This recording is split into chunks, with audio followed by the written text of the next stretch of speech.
Vamos lá, vamos lá. Deixa eu passar pra cá. O real Japão que você não conhece. Ainda. Mano, a cultura kawaii é literalmente o que mantém o Japão hoje em dia. Porque vários países asiáticos não gostam do Japão. Chama de japonês, tu fica puto? Ah, Eu fico puto, às vezes, dependendo da conversa. eles não podem se sentir ofendidos. Não é como se eles tivessem feito trocentas atrocidades na história. Tipo assim, se o cara fala com maldade ou não. Nós, coreanos, quase sempre torcemos contra o Japão. Não dá para perder para eles de jeito nenhum. Ah, E disse uma frase bem famosa aqui: podemos perder tudo e ganhar do Japão, e ainda assim seremos vencedores. Mas se ganhas de tudo e perder do Japão, então somos perdedores. E não é só por causa dos animes, sushi ou Godzilla.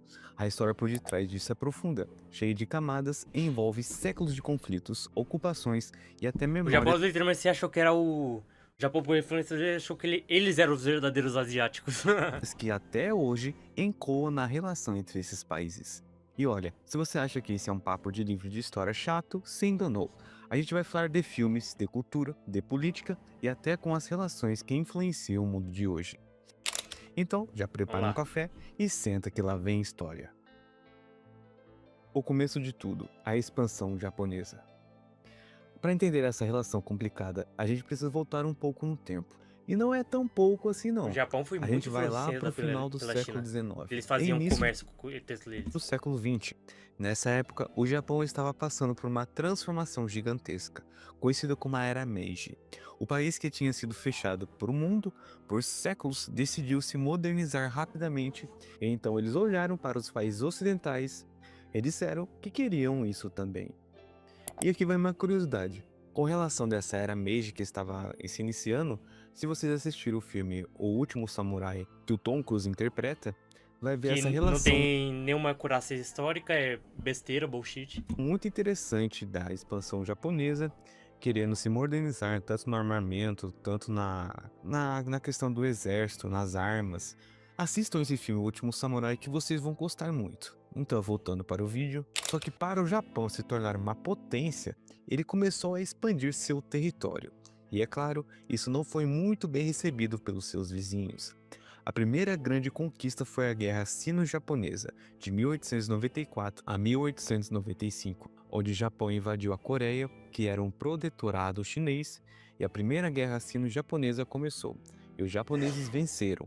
E resultado, Taiwan foi anexado. E a China teve que pagar uma indenização pesada. Mas o Japão não parou por aí.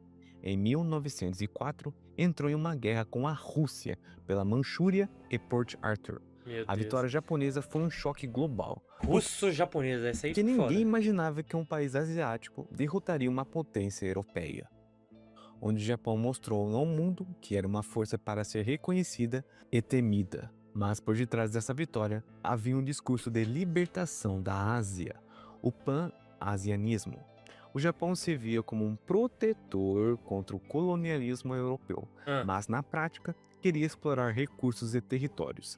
A China e a Coreia viraram alvos Eles quiseram fazer o que os mongóis tentaram com eles. fáceis. Que eles nem conseguiram, na verdade, por incompetência dos próprios mongóis. Isso é um dos motivos porque coreanos e chineses não gostam de ser associados a japoneses em relação a tudo aquilo que o Japão fez durante esse período de guerra, durante esse período de invasão dos territórios chineses e coreanos, que eles devastaram culturas, pessoas que morreram durante esse período, e mais pra frente o Japão ainda fez atrocidades que até hoje coreanos, filipinos, vietnamitas, chineses Meu Deus. se recordam completamente de tudo isso que eles fizeram. Isso é só a ponta do iceberg da relação entre que os povos asiáticos odeiam tanto assim o Japão. A Segunda Guerra Sino-Japonesa, 1937-1945. Mas calma, isso é só o começo. O Japão não parou por aí. Nos anos 1930, eles começaram a Eu não tô expandir comentando por ainda causa mais, que eu tô inerte. invadindo a Manchúria, como já disse anteriormente, que é o norte da China, e depois grande parte do leste asiático. Isso culminou na Segunda Guerra Mundial, onde o Japão ocupou países como Coreia, Filipinas, Indonésia, Vietnã e entre outros. E aí que a coisa começou a ficar pesada. Durante a Segunda Guerra Mundial, o Japão cometeu uma série de atrocidades que até mesmo hoje são lembradas com dor pelos países ocupados, e alguns deles são o Massacre de Nanquim, de 1937, Isso Quando aí o foi Japão tenso, invadiu né? a cidade chinesa de Nanquim, estima-se que entre 200 mil a 300 mil pessoas foram levadas de arrasta para cima, não vou falar a palavra para o YouTube não censurar, em apenas 6 semanas. Mulheres foram estupradas, civis foram Não, executados e fora disso, por causa que também esse é um dos sintomas do sadismo do japonês, mano. Os caras são doentaço, doido. Doentaço, doentaço. cidade foi praticamente destruída. Esse evento é um dos mais traumáticos da história chinesa e até hoje é um dos pontos de tensão entre os dois países. Mulheres de conforto.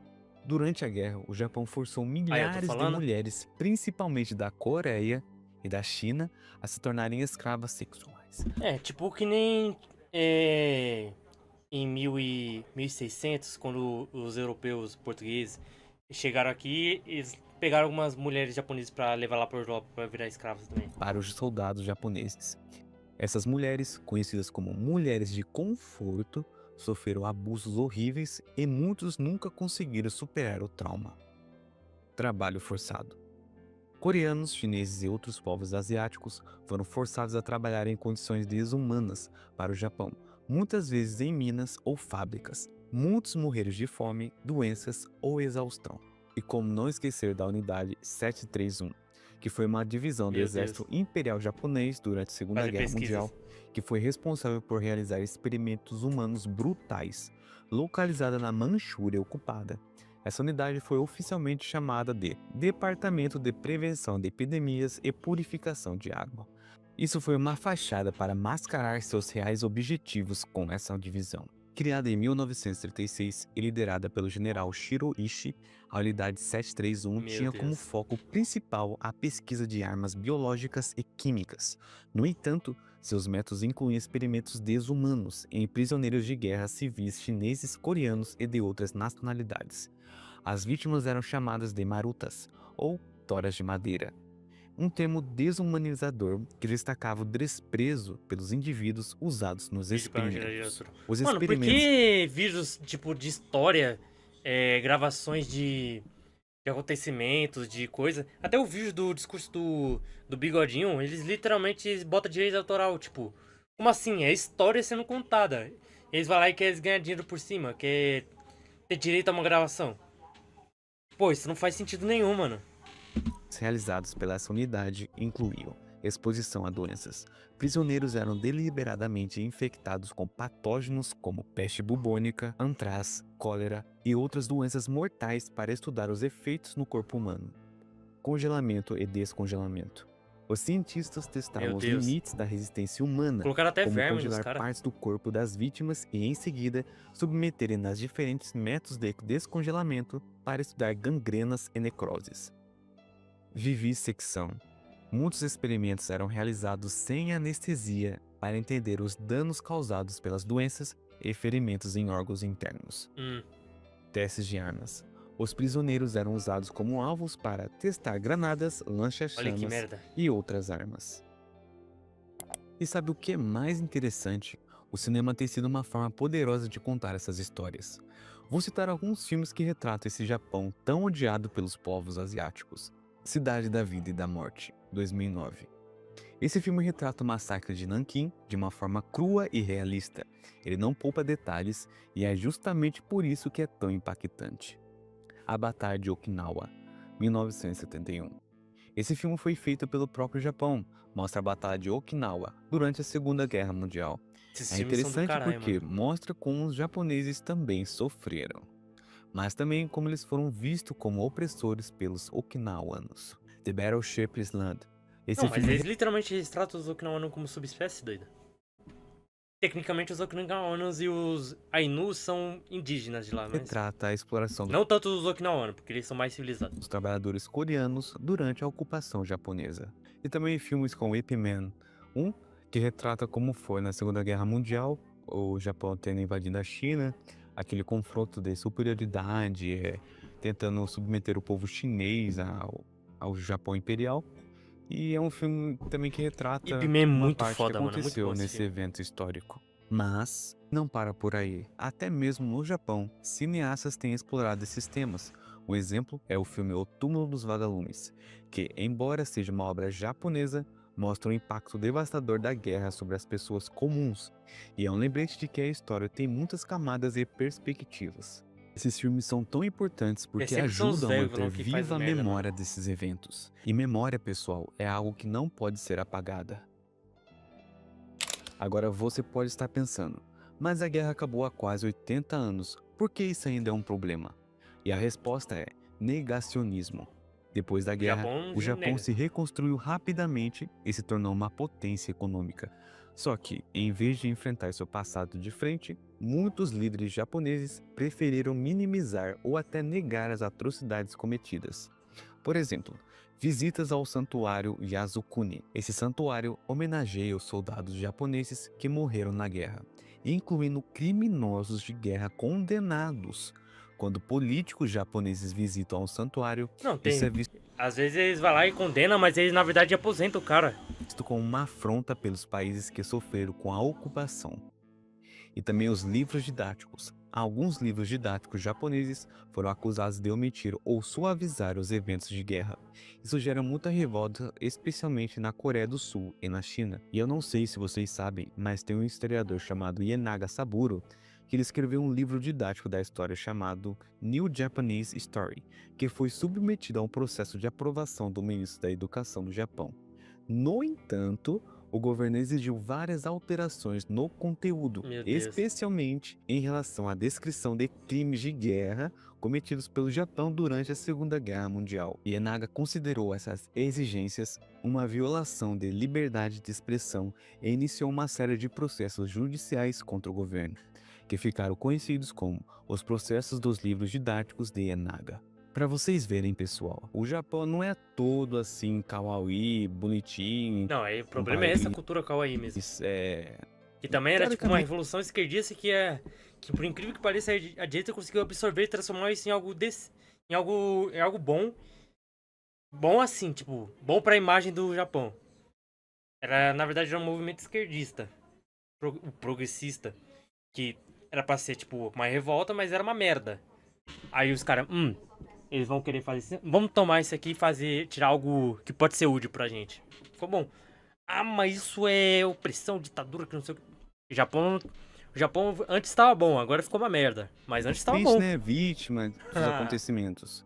Eu não tô passando pano pra nenhum dos lados, eu só estou mostrando um lado que Tô não falando fatos, é calma aí. falado tanto na parte didática, tanto que se você parar pra pensar, a gente que eu estudei escola pública, ninguém nunca falou nessa parte do Japão, que tem esses acontecimentos históricos. E até no Japão mesmo, às vezes é censurado esses livros, como o do Nienaga, suavizam coisas que aconteceram que o Japão fez para os outros povos asiáticos. E querendo ou não, você gostando do Japão ou não é coisa que se pode se esconder debaixo dos panos. Todos os países que cometeram as atrocidades durante esse período de guerra têm que ser mostrado, assim como países como a Alemanha. Até hoje, filmes, livros, estudos, revelações acabam que não sabiam durante aquele período e começa a surgir. Agora, por que o Japão, que cometeu todo esse período de atrocidade para esses povos asiáticos, como China, Coreia, Vietnã, tem que ser censurado, suavizado, escondido, Quase que não pega bem para pra não eles, manchar pô. a reputação do Japão, entendeu? Cara, e longe de mim, eu não tô condenando os japoneses. De certeza que a maioria não concorda com as atrocidades que tiveram durante esse período de guerra, tanto na era Meiji quanto na segunda, na primeira, nos confrontos que tiveram. Mas o Japão em si é odiado pelas atrocidades que eles fizeram para esses países asiáticos. Tanto é que se você pesquisar no YouTube ou qualquer uma busca aí, você vai ver que pesquisa assim, por que o japonês é odiado? Ou por que o Japão é odiado? Você vai ver a justificativa, a maioria vai dizer que o Japão é um país que oprimiu, que invadiu, que saqueou, que estupou, que matou, fez um monte de coisa, principalmente na China e na Coreia.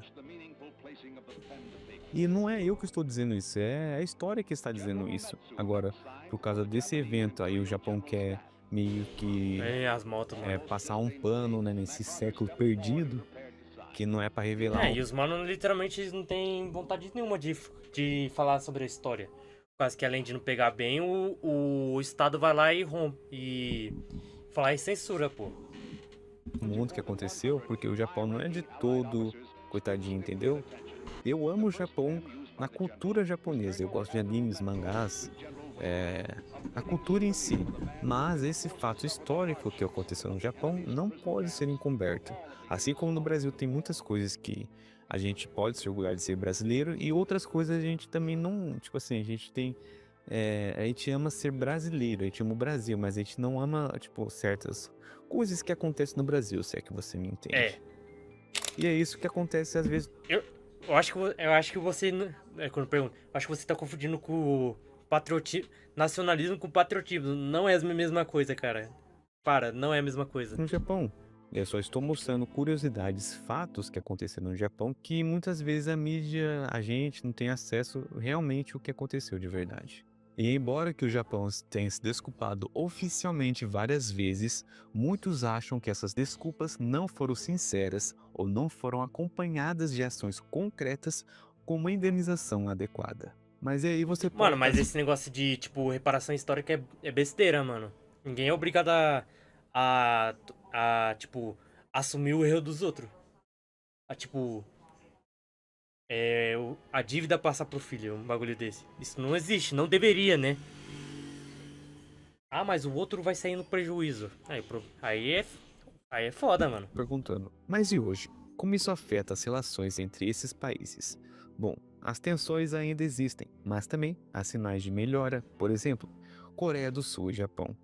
Nos últimos anos, os dois países têm tentado melhorar as relações, especialmente por causa da ameaça comum da Coreia do Norte.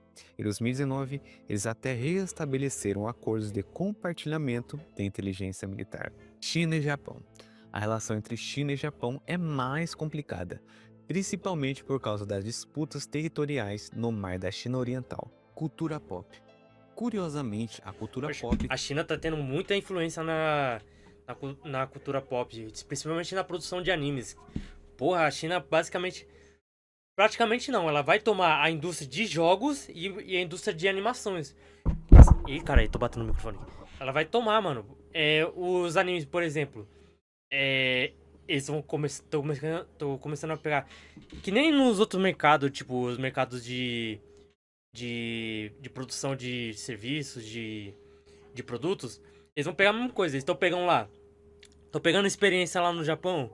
Sei lá, um cara fazendo freelance lá da China pro Japão, ou o cara lá da China saindo e indo pro Japão trabalhar.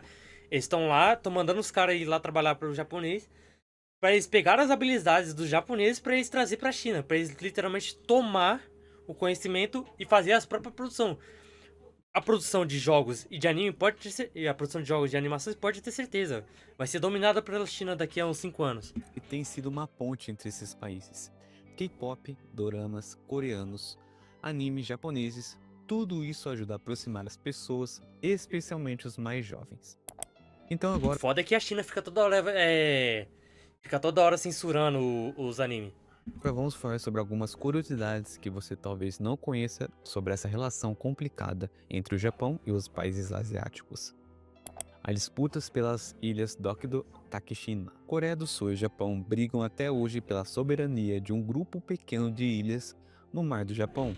Para a Coreia, elas são chamadas de Dokdo e para o Japão, Takeshima.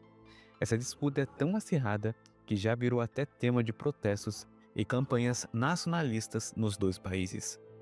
O caso das estátuas das mulheres de conforto. Em 2011, uma estátua em homenagem às mulheres de conforto foi erguida em frente à embaixada japonesa em Seul, Coreia do Sul.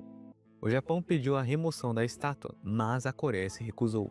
Desde então, várias outras estátuas semelhantes foram erguidas em diferentes partes do mundo. Os caras querem obrigar para os caras fazer alguma coisa. Costuma ser um ponto de atrito entre os dois países. Como eu já falei antes, essas tais mulheres de conforto, vocês sabem bem o que foi esse acontecimento que o Japão fez para as mulheres da Coreia do Sul. A questão das indenizações. Em 1965, o Japão e a Coreia do Sul assinaram um tratado que normalizou as relações diplomáticas entre os dois países. Como parte desse acordo, o Japão pagou 800 milhões de dólares em ajuda econômica à Coreia. No entanto, muitos coreanos argumentam que esse dinheiro foi usado para reconstruir a economia do país e não para compensar diretamente as vítimas das atrocidades dos japoneses. A influência cultural japonesa na Ásia. Os Apesar caras das podem simplesmente ir lá e dizer, ah não, eu fui vítima também, minha tensões avó. históricas, a cultura pop japonesa, como animes, mangás e J-pop, é extremamente popular em muitos países asiáticos. Isso cria uma espécie de paradoxo. Enquanto muitos jovens consomem e amam a cultura japonesa, as gerações mais velhas ainda carregam o ressentimento histórico que ocorreu. Então, pessoal, o que a gente pode tirar de tudo isso? A história do Japão, com seus vizinhos asiáticos, é muito complexa, cheia de dor, mas também existe algum restício de esperança. É importante a gente entender essas relações para poder construir um futuro melhor. E lembrando Ah, que isso foi apenas a minha visão, eu pesquisei muito sobre o que aconteceu durante esse período das guerras do Japão, dos países asiáticos, porque eles odeiam tanto mano, assim o Japão. é. Isso é apenas um vídeo de Bagulho interessante, depois curiosidade. os caras grandes, sei lá, o Renato, o Manual da Economia, eu acho que é o Manual da Economia, ele tem que fazer um vídeo sobre o Japão em específico. Tô falando da economia, por causa que se for fazer um vídeo sobre a cultura, infelizmente tem aquele canal esquerdista lá que ele fez um vídeo incrível, mas é esquerdista, infelizmente, da cultura kawaii no Japão. Puta, esse vídeo é didático, é tudo certinho. Pelo menos esse vídeo. É. É um bagulho importante, pô, as pessoas ficarem sabendo. E fatos. Cara, eu gosto muito da cultura japonesa, eu curto animes, mangás, como eu já disse anteriormente. Só que esses fatos, assim, é bom a gente saber o que aconteceu pra depois não ter uma visão distorcida do Japão. O que é realmente Japão não é aconteceu bonitinho, de não. verdade. E também ouvir os dois lados da história. E olha, se você gostou desse bate-papo, deixe seu like, compartilhe com os amigos e comenta aí É isso embaixo. aí. Deixa eu fazer o comentário aqui. Mano, é muito bom o vídeo. Ó, bom vídeo. É bom vídeo. Outra coisa interessante do Japão é a cultura kawaii.